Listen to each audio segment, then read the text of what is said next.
All right, the club is back after a little hiatus. We got special guest Jonboybeats back in the saddle with us, fresh off of his big win in the slow puppy streets. We'll recap his team, some other takeaways from best ball in 2023, and then who knows, maybe talk a little hoops, maybe a little playoff best ball. Who knows? Maybe I'll tell you who's in my cash game shell. You'll have to tune in to find out.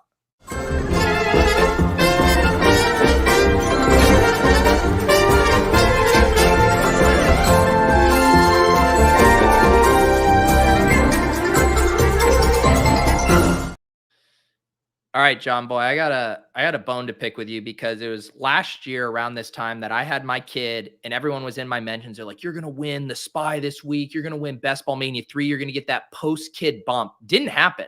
April comes into this world. I don't win shit. You have a kid in December and then you take down the slow puppy for $75K. What's up with that? It's pretty unreal.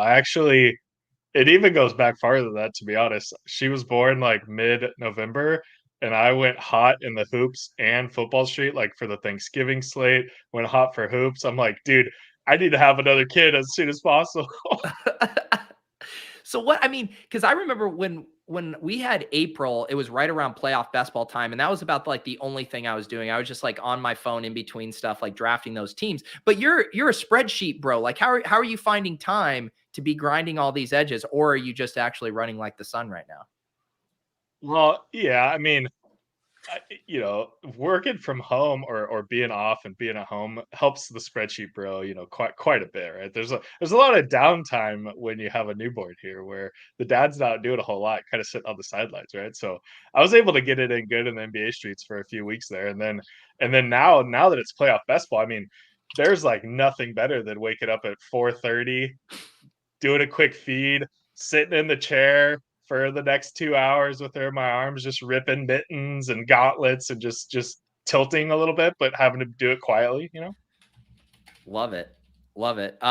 Clay, Andy, we got John Boy here with us today. How was your guys' New Year's, week 17, all that good stuff? It was pretty good. Had a fun New Year's. We did a murder mystery dinner party at our place, which was a lot of fun. I was the host. I had 3 teams in best ball finals. I had 2 on underdog and 1 on DraftKings. They all kind of finished like middle of the pack. Nothing to write home about, but still, got my money back and then some, which is nice. But yeah, otherwise been good. We did a little bit of a closed beta launch of IKB starting yesterday, and so had some people in there playing, which was fun. And yeah, not just drafting a lot of playoff best ball now. I've done probably did like 30 today at least, maybe more. Wow. So I do like 4 at a time, and so you can really get some serious. Dude, I don't know how you do that. Multi-tabling playoff best ball, that is like, I could maybe do 2 at the same time. Like anything after that gets pretty hard. I'll let Clay answer how he's doing, and then I'll tell you guys my strategy for how I do it. But okay. I think I have it down pretty well to where, especially for like the mittens, like I did a big mitten today. I individually drafted my big mitten, but for like the mittens, I feel comfortable doing it. I was just say, like, I too have been, sitting in a chair at 4:30 a.m. Firing on some drafts, but without a baby. So I'm looking to leave that in 2023 and simplify my life a bit more going into 2024, and not multi-table on my phone as well. So that's one of my New Year's resolutions. Only multi-tabling from the laptop these days. Yeah, I think I had it. I had an accidental gauntlet multi-table on my phone situation where, I thought I registered, it kind of refreshed, I hit it again, and then I had 2 at once, and I was like stressing out. I was like, 2 at once on mobile is nuts. But let's hear the alpha, Andy. How are you pulling this off? So I mean, it's nothing crazy, but basically, like, one on using Arc, which is like the web browser that I use, you can do like multiple screens at one time. Like, you don't have to make separate Chrome tab things. You can basically like drag multiple tabs into the same screen, and I have a 47-inch ultra wide screen, so I can it's essentially as if you had a normal like split screen and had 2 at once. Yeah. So I can get like a full view 4 at once on the multi-view, YouTube TV multi-view. Yeah, exactly. I have up the like playoff stuff as like a 5th bit, basically, to see. And I use the league table from what is it, Sumner, are Yeah. summer sports, but I more prefer playoffstatus.com just because it has a little bit more like granular information. And so I have that open just so I can like click through stuff and see what's going on. But then my strategy, like Sirach said in the chat, is I just star like a madman. So like every time I pick a player, like because I try to go with the strategy of drafting 4 teams as if it's the conference championship games, and so once I pick a player, I star literally every player on that team that I think is draftable, and then I'm following all of them, and so that's kind of like how I do it, and so I'm able to like keep up with it pretty well, and also at this point, almost like if I'm leaving a draft and don't have 49ers and Ravens, I feel like I fucked up the draft. And so like a lot of my drafts look very similar where it's like 2 49ers coming out of the first 2 rounds, a couple Ravens towards the middle or end, and then it's like, am I getting like Dallas or Detroit or Kansas City, Buffalo, Miami, and or like if things really fall apart, I'm doing Rams or Browns. And so it's kind of just like I have all of the like structures in my head of what I'm doing, and so it's a little bit easier to run them back. And like when all 4 drafts you start with like Ayuk or Debo, it's pretty easy. I shit on the star method a lot this summer because Davis Maddock, rugged a lot of people into doing these drafts and then, taking like 6 straight Vikings. But if there's one format that rewards the star method and doesn't kill you, it is definitely playoff best ball draft. Like if you take a guy on the same team 3 rounds ahead, it's like, whatever, he probably should have gone there anyways. All right, let's circle back to playoff best ball because I do want to talk a little 2023 stuff here. John Boy, as you guys have seen on the thumbnail on Twitter here, I'll pull it up. Slow puppy 75K hit here. And first of all, John, a lot of people shit on slow drafts. Apparently, they might be a profitable endeavor.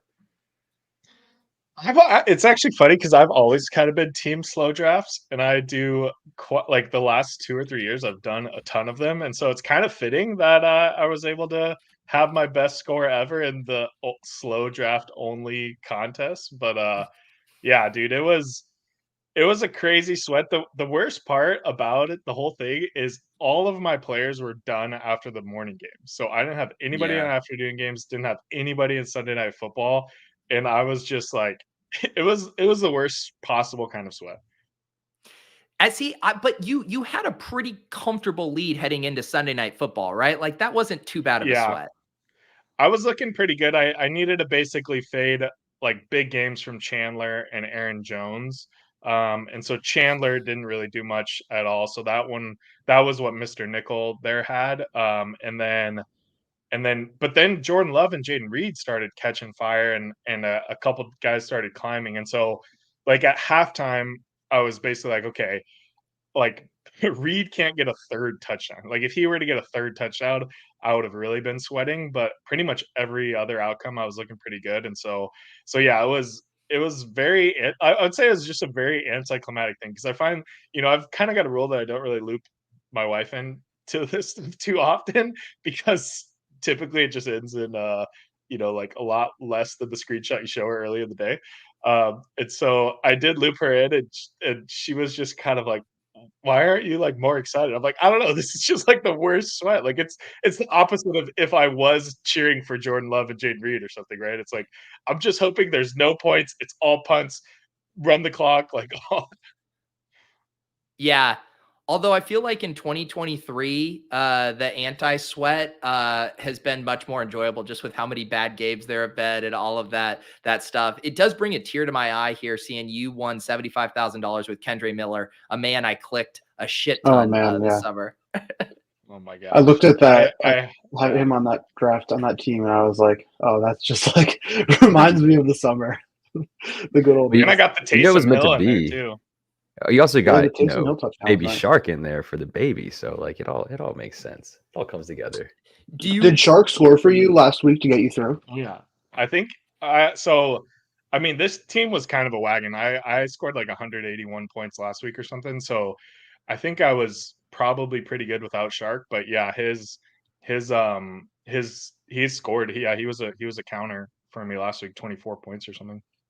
And man, that like some of those mate level correlation, and a lot of people are reluctant to do like the Godwin Evans pairing because then they're like, well, I don't want to take Baker, and so I won't click these guys together. And then you see how perfectly it works. Like Evans was just a bedrock of consistency, but then Godwin comes on late, and you're getting those scores in your lineup. That's just a really sharp angle there.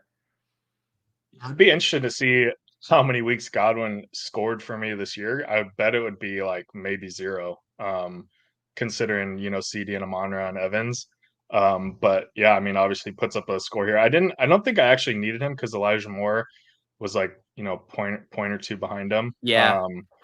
But yeah, I mean, stuff like that I think is still like a pretty good way to do it. Like even I saw a couple pretty sharp lineups that had A-Chain and Mostert. And obviously that was just a printer this year, but like that kind of stuff I think makes a lot of sense. Do you remember this lineup specifically? It's hard with slow drafts to like remember any key decisions or when you're doing like a million of them. Anything jump out with this one? No, not really. I definitely don't have it pinpointed. I will say the funny part is, so I only had 2 finals teams. I had this and I had one in BBM. And so I kind of did what you did, and I kept pretty good track of the BBM teams. And so the one I had in the final was the 7th team I drafted, and it was yeah, there you go. It was on May 30th.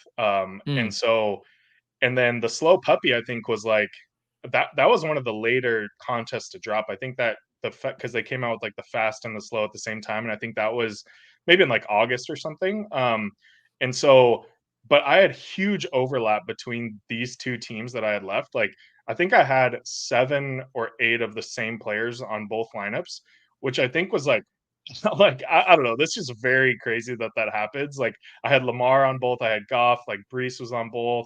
Amon-Ra. I had That's Godwin insane. and Evans on both. I had Njoku on both. I think I had Laporta on both. Like, no, I didn't have Laporta on both. But like, Yeah. it was pretty crazy. And I was like, I don't know. It's just this like sweating best ball is so hard to do, because like especially for me this year, like I just did a ton of volume and I had like just a ton of teams, and so like even going into week 15, I had like I don't know 200 teams still alive, and so I'm still like kind of rooting for a portfolio or whatever, and not really zeroing in on any teams. And so to get to like the final and to have like a very concentrated like sweat of like this is like the exact outcome that I'm rooting for across both teams was like really really fun. And like I don't know, it's just the odds of it happening like 2 to 3 months apart probably is just so crazy. It really is wild. Like I'm tabbing back and forth through these 2 teams right now. Like the fact that you have the Godwin Evans thing that we just talked about on the same one, Kendre Miller, which I assume was the week 17 bring back for those 2. Yeah. That's incredible. And Lamar and Goff, like Lamar, like I was heavy on Lamar overall. Like I think he was my 2nd highest drafted quarterback behind Richardson. But like you could see, I had Bateman here and Gus. So I guess I was just maybe making like a Ravens bet. But like it wasn't like I went like I don't have Mark Andrews in either of them, right? Like didn't even have Isaiah Likely in either of them. So it's like I don't know. It was just an interesting run out with Lamar, and he ended up being like the key to it all. It's also one of those things too, where, that kind of idea. And again, this was just happened to be 2 drafts that were probably relatively close together. You're in a similar mindset, but like even specifically with playoff best ball, like duping yourself is not a bad thing when you factor in the pod luck. Like there's a chance one of these lineups doesn't make it to the final. You could have 2 identical ones. One makes it there, wins 75,000. One doesn't even make it there because you were in a tougher pod. Yeah, that's a good point. That's a really good point. And especially that's that why single I think, QB strategy. Yeah. And so I think like everybody's saying, "Oh, you're dead if you're trying to draft." Like a couple weeks ago, I was like, "Oh, don't try to draft the Bills and Niners super teams or whatever." It's like I don't know. There's just so much stuff that can happen like throughout the pods that you're probably still pretty live. Like there's a good chance a lot of those super teams die off somehow.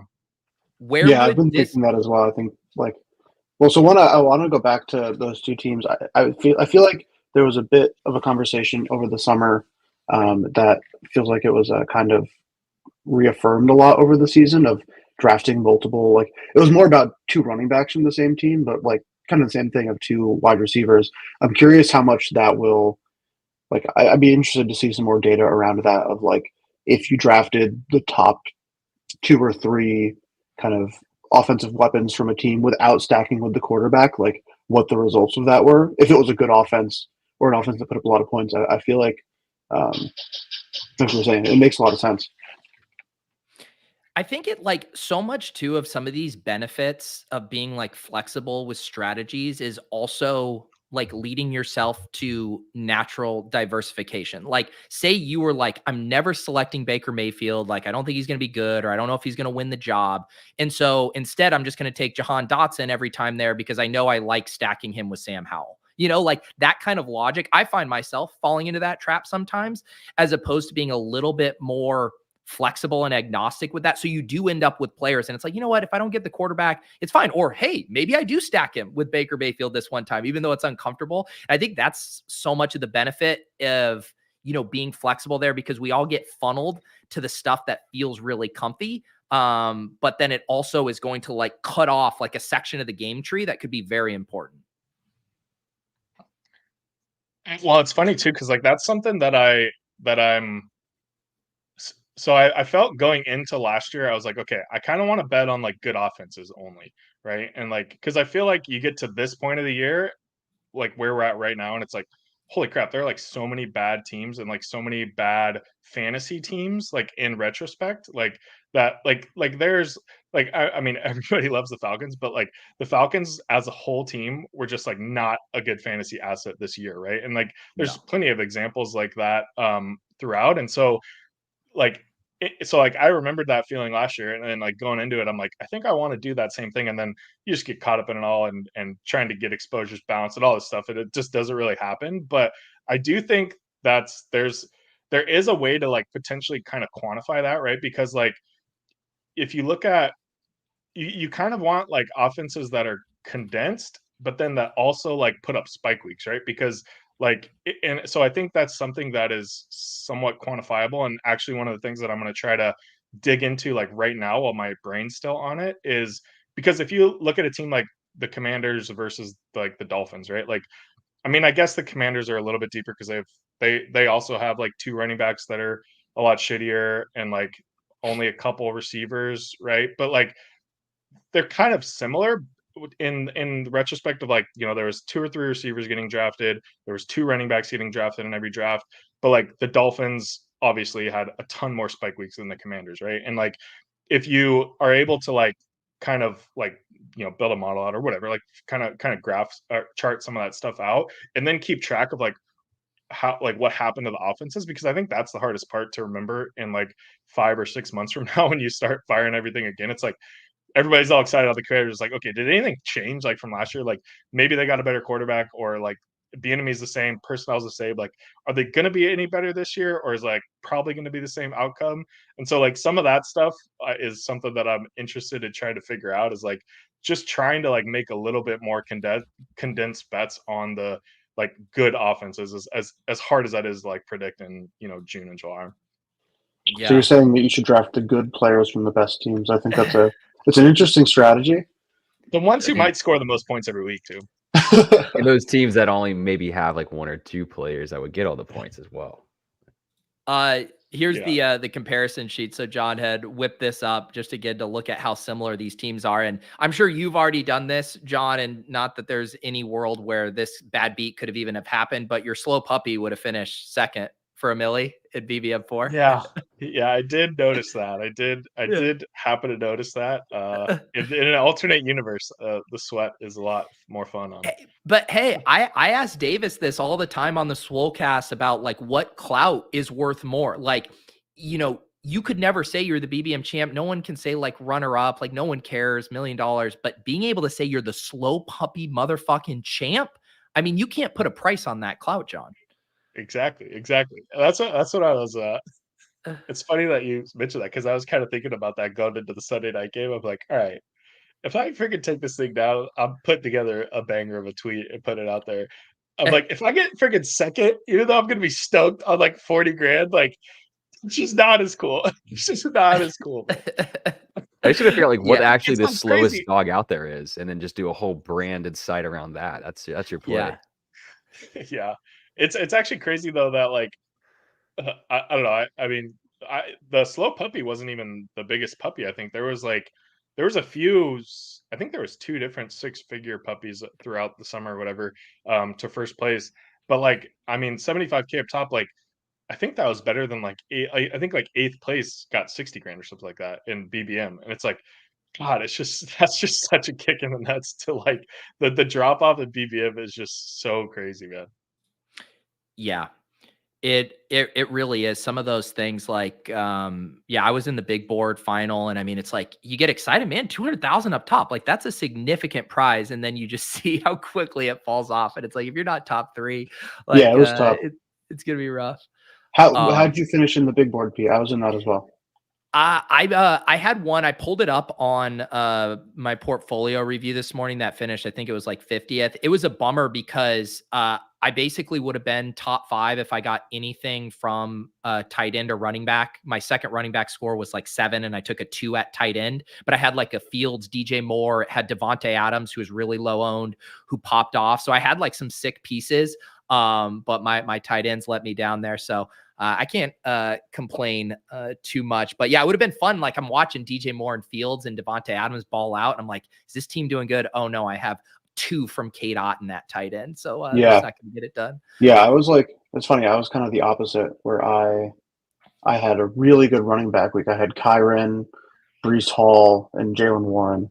But then my wide receivers, honestly, it's kind of insane that this team even made the finals because they were so bad. And so, like, my best wide receiver was Garrett Wilson, and then I had like Chris Godwin, Jordan Addison, Jameson Williams were my 4 best wide receivers. So, kind of shocked that it even made the finals. But they did not put up the points that I was needed. And then I had 3 quarterbacks, and 2 of them were Russell Wilson and Sam Howell. And then the last one was Jared Goff. And so going into this week, I was like, 2 out of my 3 quarterbacks got benched. But one still played, but he didn't do shit. Yeah, that was the only nice thing. Like oh, go ahead. Go ahead. No, go ahead. Oh, I was just gonna say I had so many 3 quarterback teams that had like combos that involved Desmond Ridder or Sam Howell, and it's like, well, this is kind of the point of why you take 3 quarterbacks with these guys, because there's a really good chance one of them isn't going to be around there. Yeah. What were you gonna say, John? It's good that it wasn't like there wasn't like a runaway winner, I mean, you could argue there was maybe a couple players that you like kind of needed to have. Like CD was probably in there, but even like Devontae matches him almost, and they're kind of being taken similar. I mean, I'm sure Devontae was a super lone piece in a lot of the tournaments, but like there wasn't like the 4 touchdown, like 40-point performance really. Maybe Lamar, you could argue that Lamar was kind of that from the QB side, but I do think that's a little bit more fun, and that's kind of what. Like I was a little bit bummed when there was those couple big performances in week 15, because it really like it does. I don't know. It kind of more pays off if you have the right players versus like if you made a strong team or whatever, you know. But I don't know. I think it's a little bit more fun when it's like, you know, you're still kind of live depending on how you built your team out, and it's not just like, oh shit, I didn't have the McCaffrey 50 burger, I'm not gonna win. Mm-hmm. I think to the stuff with like not, I mean, I didn't look through. John, how many teams at like the top of BBM or those other like the BBM, was Lamar at the top of a lot there? I'm not sure actually. I didn't really look through it too much either. Because I was thinking through that and just wondering if if that's like a slight knock on like elite QB of like, for those guys to end up being there, when you think of the opportunity cost around where they're going, you really need them to be dropping like 30 3 weeks in a row. And like last year, didn't Jalen Hurts kind of do that? It was like 15, 16, he went nuts and then didn't play 17. And it's like, they can be optimal, but they really have to fucking scorch for 3 straight weeks to do that. I mean, that's kind of the same argument about tight end too. And like, you know, it's gonna be super interesting to see how everybody gets crazy with the tight end discussions this next summer, because it's gonna get pretty wild. But like, you know, to start the season when like some of the good tight ends were not playing very well, or I'll call it some of the higher drafted tight ends were not really playing that well, or hadn't really had like crazy spike weeks. Like, you know, there wasn't big like 25, 30-point performances from Kelsey and stuff. You know, everybody's like, oh, this is why like elite tight end is, you know, not a good thing. You should have taken 3 or 4 at the end of drafts or whatever. And like to me, it's almost the exact opposite, right? It's like that is actually the reason why elite tight end is a good strategy, is because like for the last 7 weeks, like 40 tight ends have played and nobody scored well, right? And so like that kind of just proves that there's only a small group that has like that big ceiling, right? And like yeah, it could not happen, right? Like week 17 this year, like probably Jawan Johnson is like the best tight end scorer of the week or something, right? And so Yeah. he's not an elite tight end. But if it does happen and there is a George Kittle 25 or 30-point game or whatever, like there's still only a very small list of guys who can actually put that up from the tight end position. Like if you look over the last like 2, 3, 4 years of data, whatever, like there's still only a pretty small list of that. And so like I feel like that's like some places to like kind of still zag a little bit next summer when people start thinking about that, is like it's just so much about like the potential range of outcomes, not like what actually happened, you know. Wait, real quick, what was the advanced structure in the slow puppy for 15 and 16? Dude, it was worse than BBM. It was 1 out of 18 both Both? weeks. I think Wow. so. Okay. Or at least the last week was 1 out of 18. Because That's it was intense. it was a pretty small final. It was there's only 115 people in the final. I know one of them was 18. Let me look at both. Man, so the other thing that really, like, the fact that you got a team to a smaller final that was 1 of 18, like, means not having Amari was an even bigger edge than Best Ball Mania, because it's less hard to advance, an even bigger final. So man, like, what did you see, what percentage was Amari in the slow puppy finals? I think he was more. He was more. He was like, I think because I think in BBM he was maybe like mid to high 30s, and I think in the slow puppy he was mid to high 40s. So yeah, I mean that's yeah. So both yeah. The last 2 weeks were 18. That's But crazy. oh, week 16 was 2 out of 18 though, and Oh, then okay. week 16 was 1 out of 18. And then Okay. that gets it down to 115. So yeah. Yeah. And Yeah. How did you survive the Amari week then? Just real quick, John. All that, like, did you, because you didn't have him right on that Well, your squad? dude, I don't know. Like this team was just so freaking good. Like I was loaded, but that's pretty I mean, impressive. because I think I still had like CD and Amari or Amon-Ra weeks. Okay. Let me Okay. try to find what I did last week, because I think yeah, last week it might have put up more than it did this week. So I'd Sorry, let have me to just reckon pull that it you up. had at least a couple people in your pod that had, well, so he that got the Amari bloat massive game. Chark week in week 16, which I Yeah. assume was Oh, Yeah. and was Brees, huge. Yeah. Brees. Yeah, and Yeah, Oh, Brees is 37 Njoku 40 for ball. Brees. and Yeah. Brees. Yeah. Yeah. That's And fair. Shark. Okay. So Shark might have been the key, because he had 24. Chark was like a piece you needed to like hang. I mean, or you could have had Gabe or Pickens, but like you needed a couple of those to like piece together the Amari points if you didn't have them. Yeah. That's so funny Yeah, to look so at. I looked like because yeah, I won by 16 in week 16, and so Wow. Wow. um, You it didn't looks even get like a only sweat, dude. You just ran away with this thing. it's just bullshit. This man John Yeah, there deserves was that slow puppy only championship. one guy with Amari in week 16, and Wow. he had Amari and Amon-Ra, but then and he had Njoku, but yeah, he just didn't have. So I was able to basically counter him with the wide receivers, and then Brees basically kind of helped me run away with it.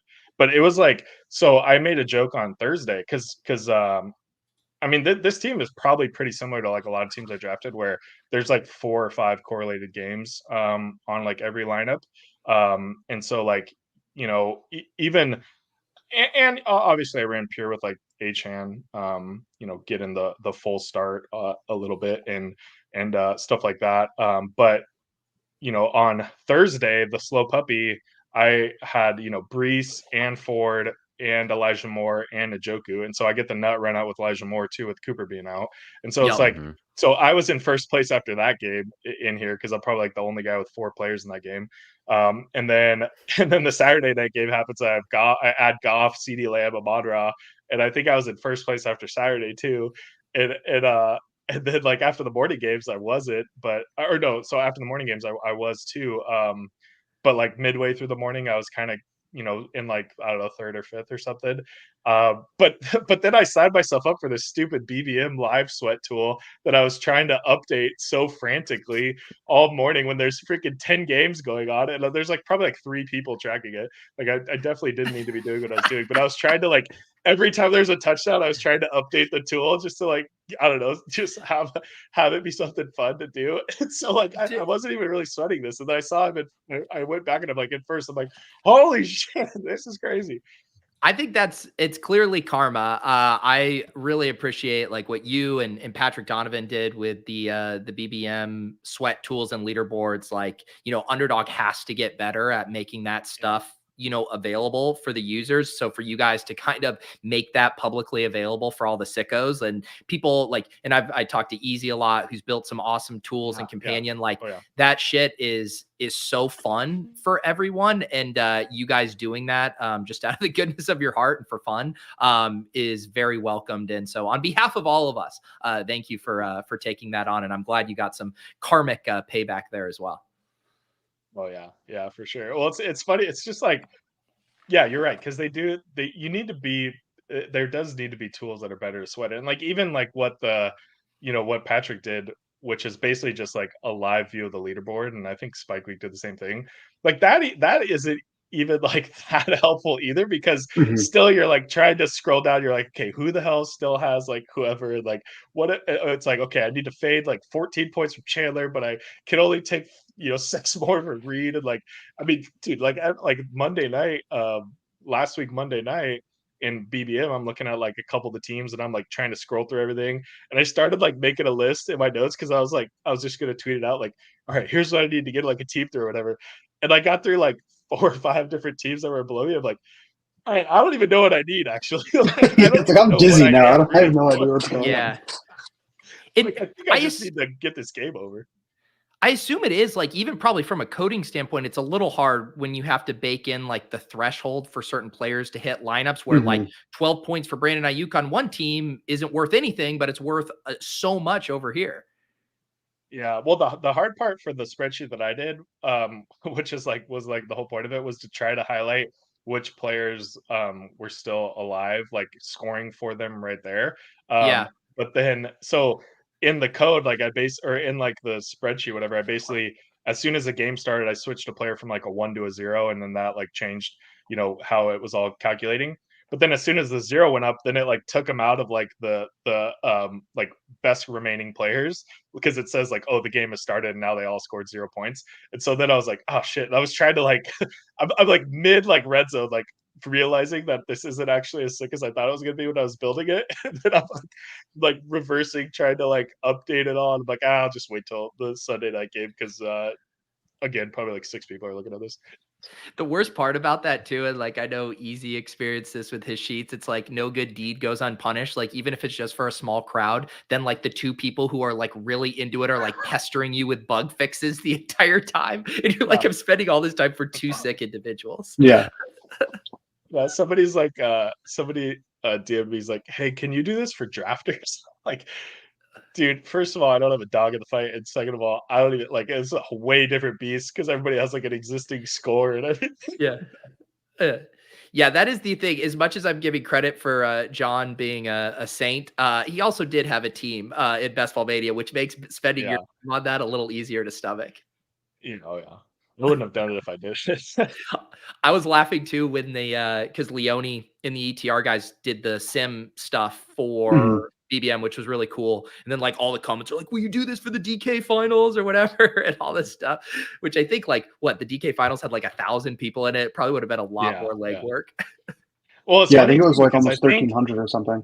It was a lot. Yeah, I think because I was DMing Leone a little bit because we were kind of laughing about it's really hard to get the teams in like some comments on Twitter, and then I was like, all right, screw it, I'm just gonna try to do it. And I figured out, because it was a manual thing, like I had to like copy paste every single team, but it like I found like a kind of a quick way to do it.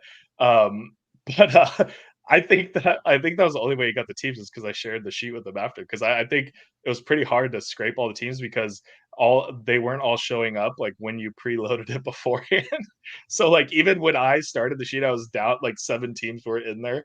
I couldn't find them. Like scrolled through it multiple times, and then like Herzing filled in the gaps like during kickoff or something. It's pretty funny. It's like, dude, Goodness. they need to get better at this shit. Like give the people something to give us a little help. I mean, it's pretty clear, right? Like people are begging to sweat this stuff, to slice it up, to sim it, to, live sweat it. Like people want this stuff so bad. And even like just having the live leaderboard stuff is so nice because people want to be able to track it. I know there were some people in the Discord too, where it's like, is there going to be a sweat stream and stuff like that? I think because it fell on New Year's Eve, that's just kind of a tough sell to be like, hey, spend your night like hawking best ball stuff. But like a non-New Year's Eve night, I would definitely be down. We need like redemption because we did it for Karane's team last year, and then like that ended up being a miserable sweat because the game stopped. So it's like maybe we could get like an actual Sunday night, non-New Year's Eve, non-canceled game sweat show in 2024. So I'm curious now that with your massive winnings, well, one I was going to ask if you made any purchases or did anything with the money or plan to, but also this is something that I've been thinking about, and I guess this is generally for everyone.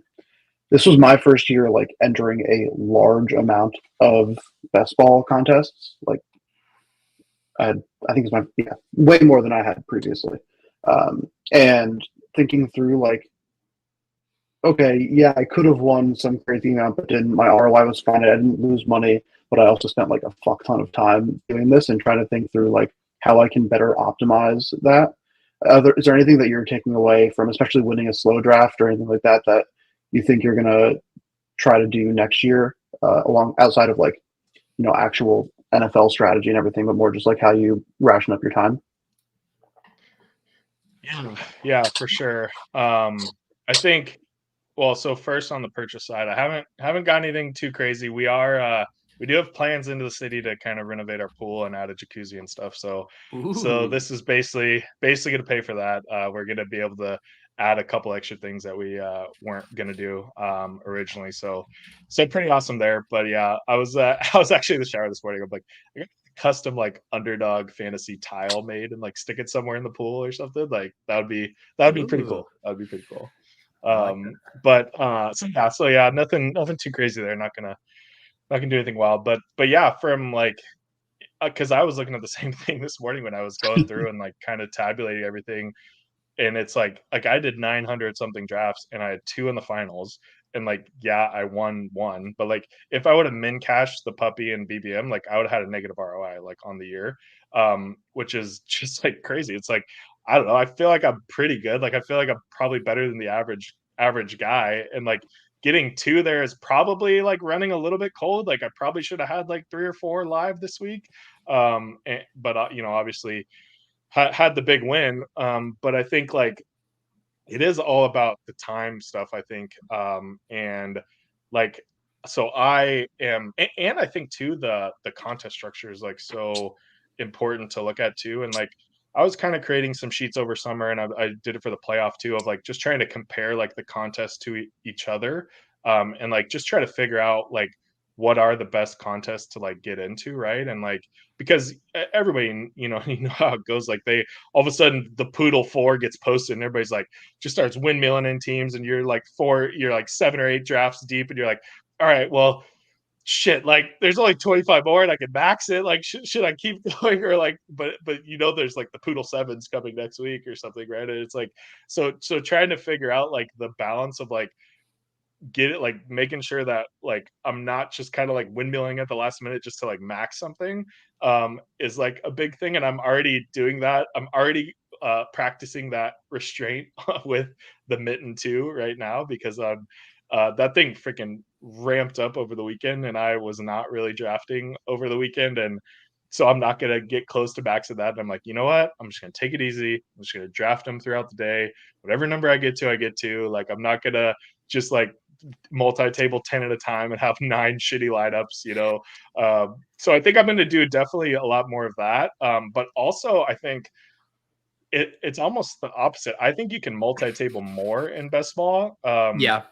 because like I don't know. There's just like nothing matters that much. Like, yeah, you want to try to get some week 17 stuff, but you could do that pretty easily with the star method. And like, as long as you kind of like stay pretty solid with your rankings, which I think is important, and like figuring out like, groups of players that you like and don't like or whatever, and kind of staying on top of that. Like, I think and the 12 player drafts, like I think it's pretty easy to do 5 or 10 at a time. And so I think I'm going to do a lot more of that and a lot less like one at a time. Like, dude, it was like a ritual for me when I was doing BBMs this year. I would like get in front of my computer, have my spreadsheet up just one at a time. Like, here we go. And it's Light like, a all right, candle. this freaking, yeah, this one I drafted on May 30th, like probably before the freaking schedule came out, like is the one that's in the final. Like, okay, nothing. I think that might have been scheduled day. I think, if I remember correctly, that was probably. scheduled day. It also all depends, I talk about this stuff a lot, right? It's like what you're getting out of this. Like if you are trying to build out this really robust portfolio, then you're going to have to think about some time efficiency hacks, because spending 45 minutes a draft, that adds up. If you are getting just the pure like entertainment equity and you love like being able to hawk who's at the turn, would they maybe not take a quarterback here because they already have 2 and I want to push this guy around? Like those kind of elements can be super enjoyable too. I know like the levels of things I notice when I'm doing one draft on my own versus doing 2 drafts, or while streaming a draft and talking to the chat, like the things you notice is so different. And we can argue about like those micro edges and what you're actually realizing those, but I do think there is like, it all depends like what kind of entertainment value you're getting out of it too. Yeah, totally. That was something that I was talking with Ali about actually.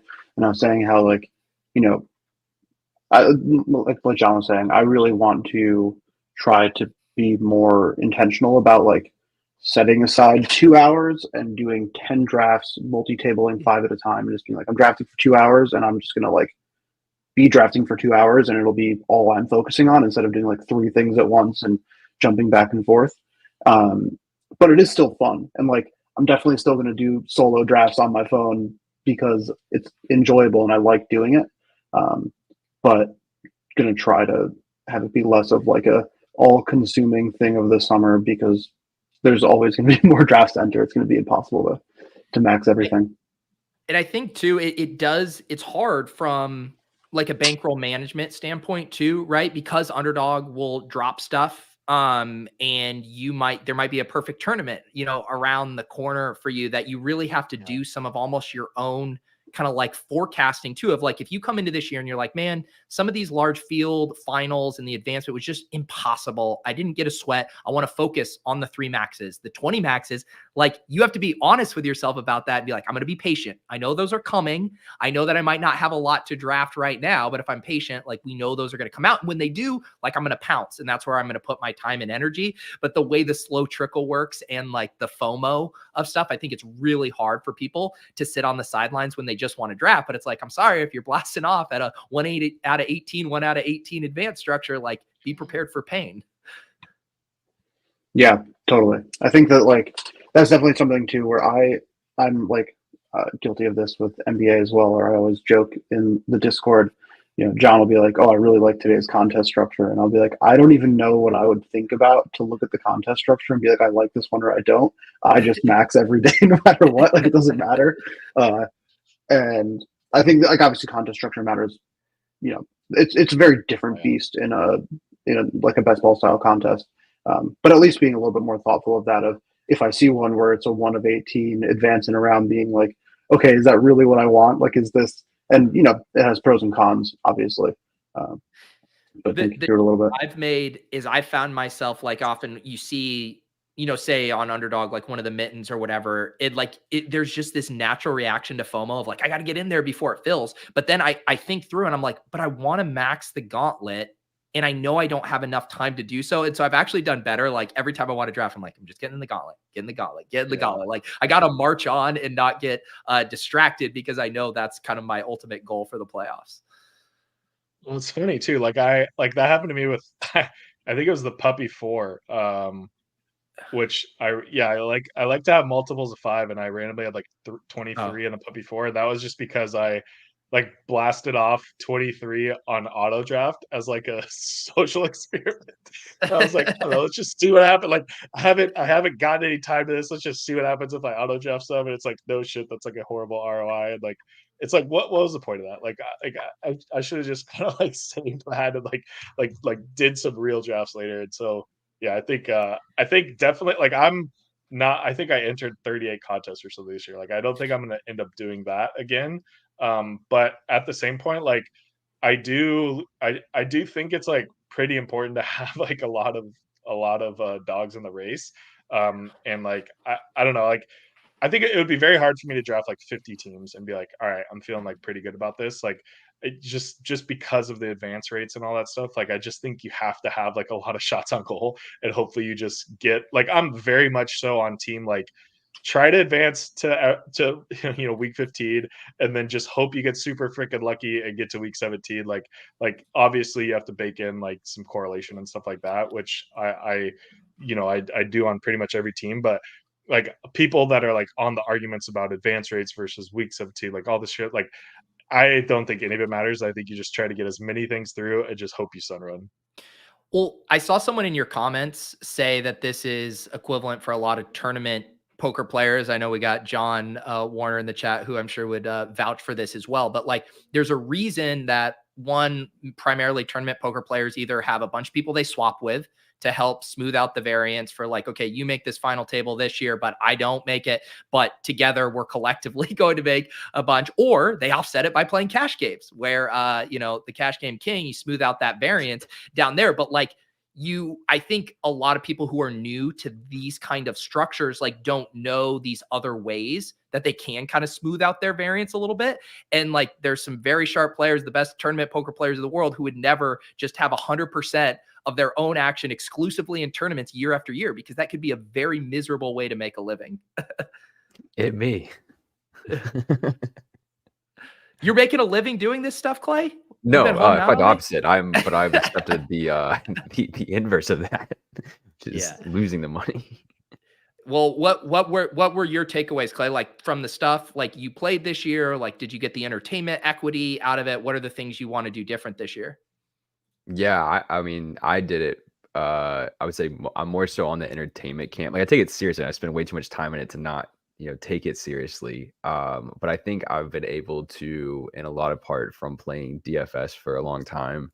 Well, not a long time. I mean, like 6-7 years at this point. That I've accepted losing, and so like I don't tilt hard like that. I didn't make a finals this year. I was like, I had above average advance rates for the first 2 rounds, and felt good about that. Like most of my drafts, despite some of my gal brain takes, were good teams that advanced, and so I felt good about it. And like for me, I got a lot more out of drafting than I didn't from not getting a team to advance through to the finals. So I think for me, it's just kind of like more so like looking into this coming year, like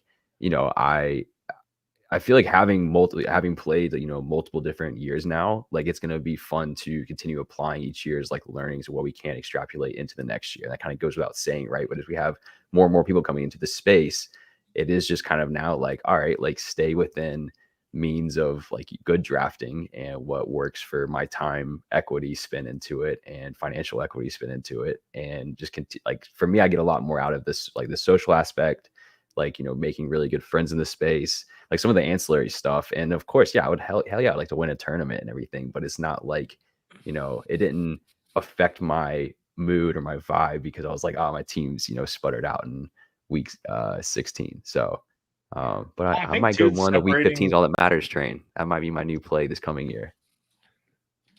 I think like separating the oh, I ran cold this year and so best ball's harder now is like thinking like, oh, people have it solved like week 17, people are doing that, like whatever. Like I don't think that's the right takeaway, to be honest. Like I think it's just like variance is killer, and like there's still like this pretty small bubble of players that are like doing it extremely sharp. And like I would be very interested, like obviously it's impossible to tell, but like the spreadsheet I put together to track the finals, like I mean everybody at Underdog like retweeted that. Like I would be interested to see like how many people that were in BBM actually like saw that, right? Like it would probably be like less than half of the field, maybe like that, like actually like we're tracking my tool that I put out on Twitter, right? And like, I'm not saying that everybody in the world follows me on Twitter, but like, there's probably a pretty big overlap by the time everybody retweeted all that stuff.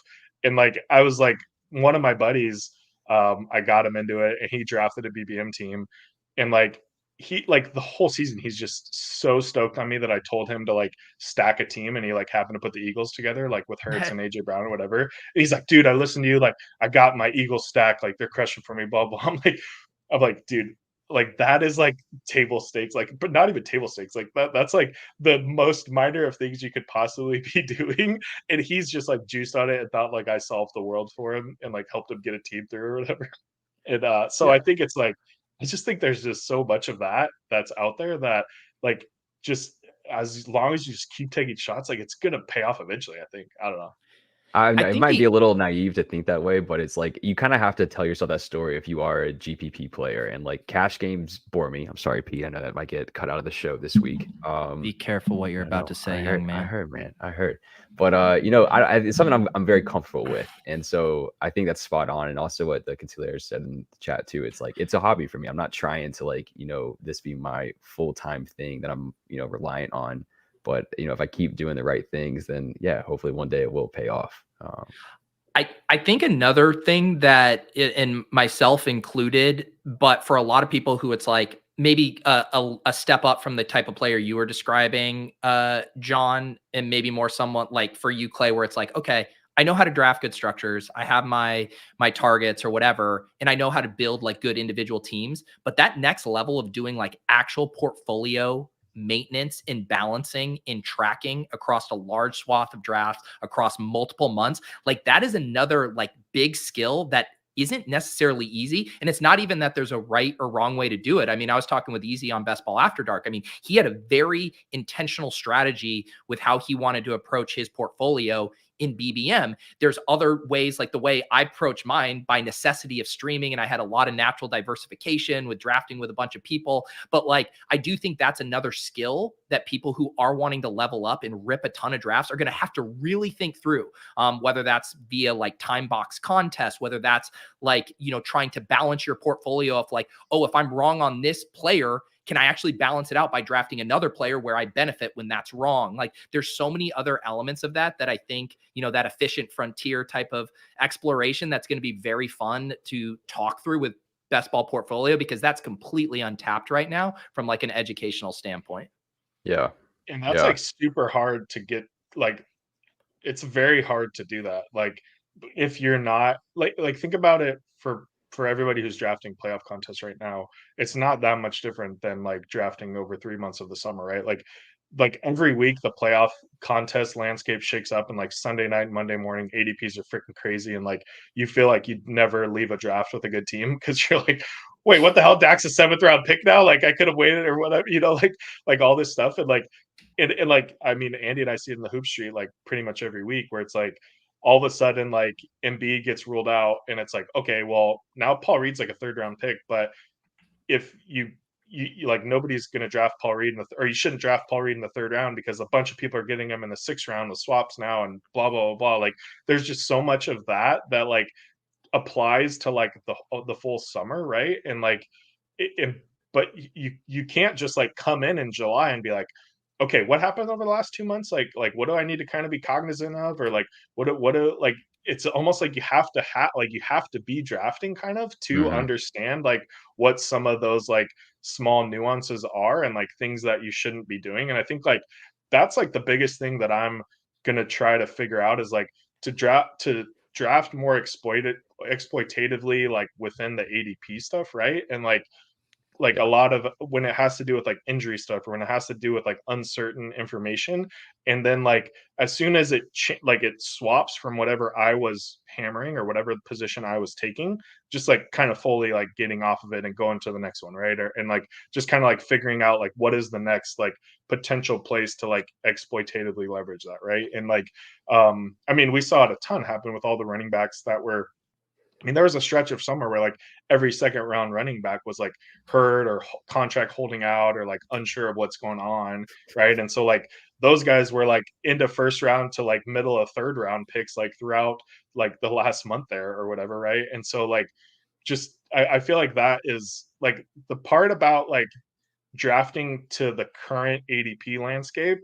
is like super untouched, right? And like because everybody's looking like, okay, well, last year like elite QB did well, and so like chase that, or like last year zero RB did well, so like chase that or whatever. But like if you look at like where like so if you were to take a snapshot of ADP like on May 30th, right? Mm-hmm. And you look at like, okay, what is this ADP like telling me about like draft capital for different positions, right? And then you were to take another snapshot on like August 30th, and it's like, okay, now like all these tight ends have moved up and now these quarterbacks have dropped down and like whatever. So it's like, okay, well, it's like two different worlds that you're now kind of drafting towards. And it's like, okay, well, I can kind of like maybe draft better zero RB teams at this point. And now all of a sudden I kind of have to pivot a little bit because some of that went away or whatever. And like just being able to like adapt to that, I think is super hard to figure out, super hard to like quantify, but like super important to try to figure out. And it's funny, there was a 100%. really good example of this dynamic you're discussing over on Pat Corain's podcast feed, Leg Up. They did like a little postmortem on kind of like their rankings. And there was a conversation between Pat and Daniel, how Daniel was like, we shouldn't be taking Breece Hall here because he's going to fall to the mid to late fourth. And Pat was like, I know you're right. We should adjust our ranks because people are going to be able to get cheaper Breece, but I still think he is undervalued relative to all the other players, and I'm going to keep slamming him in the late third. And that goes back to the thing John was saying, like, do you want to exploit the field in that way, or do you want to play it all from like a CLV and I'm going to get the best price? And neither of those things are wrong, but you should be aware of what you're doing when you do those things and be intentional of like, I want to build out a robust Breece Hall portfolio and I'm going to be buying him at all these prices versus I want to be very price conscious and I know there are going to be better prices that come. Yeah, I think that Because personally that's yeah. one of the things I learned the most from this past season of best ball was like that kind of like takeaway right there. And I think like going to this year, it's like, you know, the off season's so fun and the early part of the summer is so fun. And we get caught up in these like big macro meta conversations about like elite tight end and shit like that. It's gonna be fun this year too. But I really do think that like where I'm trying to dial in going into this next year is like kind of the micro leverage and even stuff like within a single draft. Like, yes, I got to keep in mind and it's good to have a finger on the pulse. So you know things about like a player that's getting like undrafted, taken around like 18 for some of the summer versus like if now he's going to like, you know, round 12, and that has an impact on how you should draft. But also like in your draft alone, like how players are taken in the first round or two should dictate like how your draft strategy goes. And it's things that we've touched on the last like 2 years or so, but it just gets even more important. I think we have a better understanding of how to like, you know, be strategic in that capacity going into this year. So that's kind of my 2024 best ball resolution. Yeah, no, I think that makes sense. I feel like it's interesting thinking about buying a player who you think you can get cheaper in the future versus like trying to buy low on a player who you think is going to increase. And like, I feel like mentally they feel like very different things, but to me it's kind of like the same, where it's like, oh yeah, I think that, you know, like drafting Anthony Richardson before he got steamed up to, you know, the 90s, like you were still drafting him in the 90s probably. You know, maybe you think like they get overhyped and you stop drafting them, but a lot of those guys you like probably are still going to keep drafting Anthony Richardson because that's what you think he's actually worth. And so like it's like the same thing with Breece Hall going backwards. But I agree that that's something that like I want to lean into a little bit more as well. I think like player takes, while like way harder to get right, is still like by far the largest edge. And depending on how risk on you are and like how comfortable you are with that, I think it's like also really fun to be like, I think this guy's going to be really good. Like I had that. I was lucky this year that I had that with Monster, where I was like, I think that he's going to do really well, and I'm just going to draft a shit ton of him. And so he was my highest owned player in BBM, and that helped a lot for my teams. Well, I think your phrase there, right? Being willing to be risk on, like you have to go into it with open eyes. Like there are scenarios. So like Easy, who had one of the best regular seasons of anyone on Best Ball Mania and was really heavy on, you know, Stroud and Derrick Henry and Mike Evans. Like there are scenarios where those guys that pocket, a couple of them each put up 40 points each week in 15, 16, and dude finishes with like 3 teams in the top 10 of Best Ball Mania. Like that's viable with that strategy, but it's also like those guys had a couple down weeks. He doesn't get enough teams through, but he's okay with that. Like he knew what he was doing, and it's a very all or nothing strategy. A lot of people don't have the stomach for that. And you have to be really honest. If I go 90% Anthony Richardson and then he's out for the year, I don't want to be miserable because I just lost it all on one slate. But if he hits, then you could be that guy that has 3 teams in the top 10 or whatever. Yeah, totally. Well, I think that's a really important thing to know about yourself and your comfort levels. Yeah. Well, he was talking too on your show, Pete, about like how the hits matter way more than the misses. And like that really struck out to me this year too, because like, again, I did, 900 teams or something, and I had like 4% McCaffrey and like 5% Tyreek Hill. Like, and my, like, so like literally like somebody tweeted out a chart of like who were the most valuable picks, and like those guys were like the only first rounders within like 50 spots or whatever. Like, it's actually kind of crazy that they were both in the top 25 like most valuable picks to have this year. That was a cool chart. Yeah, I was super underweight both of them, and like I still had a 23% advance rate or whatever to week 15, right? And so like, maybe I got lucky elsewhere, and like I don't know, I haven't really looked at that much, but like that just stuck out to me. Like, okay, I don't need to feel like I need to get like a little bit of everybody. Like maybe it makes more sense to try to smooth things out in the first couple rounds. Like probably going into the season underweight CMC was pretty stupid. But like I also don't feel like I need to have like I don't know, take like 5% of every like shitty tight end at the end of drafts, right? Like I can kind of like settle in on like a group of 3 or 4 and load up and get to like 25% on all those guys and just be like, hey, here's my late round tight ends that I'm just gonna buy in on this year.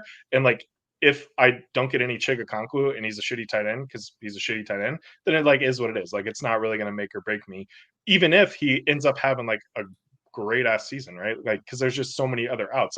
Like I mean, CMC ran pretty bad this week, obviously getting the injury and stuff like that. But it would have been more interesting to see him have like, I don't know, a normal like 25-point game and see like how that would have like accounted for on the leaderboards. Because like going into the week, like even in Leone's stuff, like everybody that had CMC, because their projection on him was insane. Like it was, yeah, he had like a 40-point projection ceiling or something. Like that all the teams with CMC and Kyron or whatever were like the best projected teams in his model. And to see that kind of not happen and break out, like obviously the CMC teams he didn't get there, but it would be interesting to see what happens even if he had like an okay game, if it still would have mattered that much or not really. Yeah. Well, good stuff here, John. Congratulations. And yeah, you've been just crushing everywhere. You had, I shouted you out. Was it week 16? You had the Amari, the Joe Flacco. You took like a 90% exposure stance across the battle royales. I didn't ever hear like the backstory on that. Obviously you liked the spot, but what led you to like decide to go that all in? I assume that's like the heaviest you've gone in on a specific stack all year, right?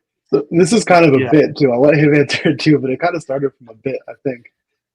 Yeah, kind of. I mean, like I don't know. Andy and I have actually talked about this quite a bit of like how, I mean, because we just auto everything in NBA, and like I just want to get to that point where I could do that in NFL, and I've just got my ass kicked at NFL this year, and so like so like in NBA, I'm trying to take a spread out approach, right? And because like the projections are so much more similar to actual results, right? But then in the NFL, like I don't know, it doesn't really pay off to be like slightly over the field on somebody, because like there's just so many freaking grenades throughout your lineups, right? Of like players that just end up doing shitty. Like you could have the tight end that goes for like 25, but if you like pair him, like 75% of your lineups are probably with like dead quarterbacks or something, right? And so like it's just so much harder to get paid off in NFL. And so I like kind of started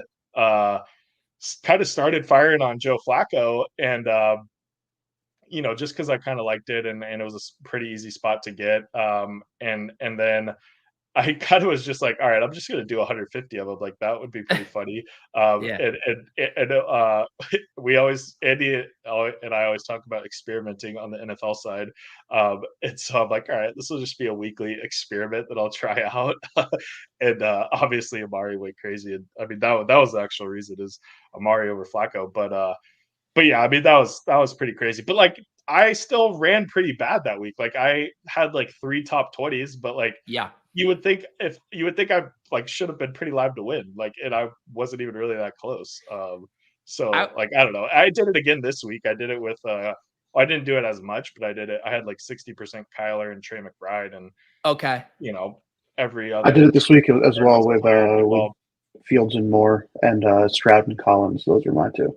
But yeah, I've been joking in the NBA chat that it's experimenting. So if it goes poorly and I lose, I'm just learning. It's it's just more info for the experiment. It's not actually losing. But I've been like fully auto drafting, maxing every single NFL contest now for like 4 weeks, and I'm actually like net positive, which is crazy. I'm doing better doing this than I was just manually drafting teams. Yeah. How I've been approaching, I've been more specific with my time in battle royales of like, you know what, I'm going to make time for 5 or 6 teams into bomb as opposed to just using all my time to max battle royale of it. Like I promise you I'm maxing it. I got Numi to make that 4 max 3rd and short last week. Like that's like what that I one. personally love, the fullback dives, those ones there. It is always super fun to chase the top prizes. I don't know who I'd be speaking for, like as the cash game king. I would never play those, but you know what I mean there. All right, guys, I unfortunately have to run, so I don't think we're going to be able to get to a playoff draft. But John, let the people know where can they follow you? Obviously on Twitter. Anything else that you'd like people to check out here? I'll just follow me on Twitter, Jonboybeats. I'll be firing off random spreadsheets here and there. So if maybe they'll be useful for you sometime over the summer. Yeah, awesome. Andy, you mentioned the beta launch of IKB. Is there anything else if people want to check that out? Yeah, if you gave your email on the site anytime over the last like month or so, you probably have an email in your inbox, maybe in your spam, that you have closed beta access. It's going to look a lot like Prize Picks or like Underdog Pick'ems, but you pay with crypto right now. We're working on some what I think are going to be pretty fun PvP games and stuff. Those are just a little bit harder to make than the Pick'em style games. But yeah, so check your email. If you didn't get an email, like if you just hadn't signed up yet, you can definitely still go and like give your email down at the bottom of the page, and we're going to do another batch of beta like signups pretty soon. We just want to run it small to start to make sure nothing totally breaks and we accidentally pay someone out all of our money or something. Yeah, there you go. Clay, anything on your end here? Got a fun craft beer project coming out soon in the works. So excited to share more on that. I think a lot of people, especially in the Deposit Kingdom, I know we got some great channels in there, people who enjoy some craft beer. So excited to share more on that front. So things as well. And the other thing I'll leave you with is I gotta say, Jonboybeats is by far probably the best guest DJ name we've had in the club. So it's always fun to be fired off the tweets for the show and get to play around with that a little bit. So shout out you, John. Thanks for joining us, man.